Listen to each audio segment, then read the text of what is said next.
আসসালামু আলাইকুম বন্ধুরা, আজকে আমি আপনাদের সঙ্গে শেয়ার করব কচুর পাতার রেসিপি। প্রথমে একটা কড়াইতে কিছুটা পানি দিয়ে নিয়ে নিলাম। এর ভিতরে হলুদের গুঁড়া, লবণ,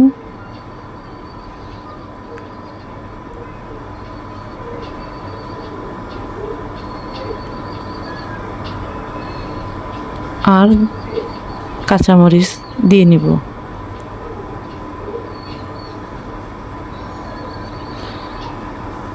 কাঁচামরিচ দিয়ে কিছুক্ষণ রেখে দিলাম। এবার এর ভিতরে দিয়ে দিব চিংড়ি মাছ। পানিতে বলক এসে গেলে এর ভিতরে কচুর পাতাগুলো দিয়ে দিব।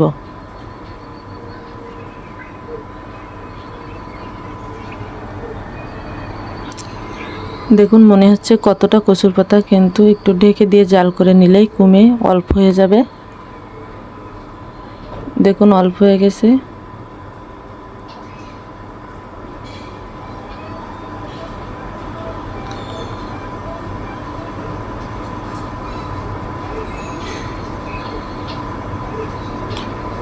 একটু নেড়ে চেড়ে আবার ঢেকে দিব।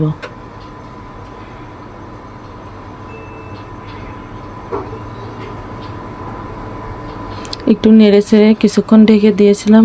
এবার এটা ভালোভাবে সিদ্ধ হয়ে গেছে। এবার এটাকে ভালোভাবে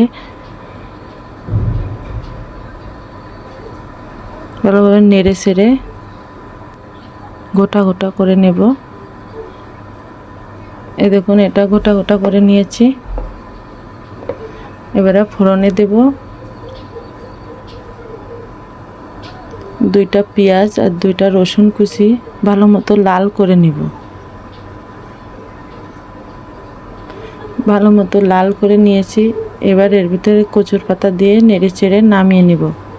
ভিডিওটা যদি ভালো লেগে থাকে অবশ্যই লাইক, কমেন্ট, শেয়ার করবেন, সাবস্ক্রাইব করে পাশে থাকবেন।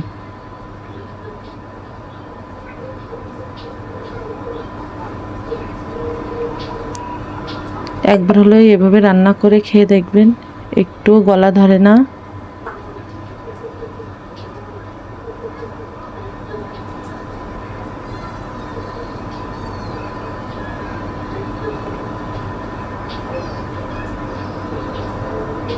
খুদা হাফেজ।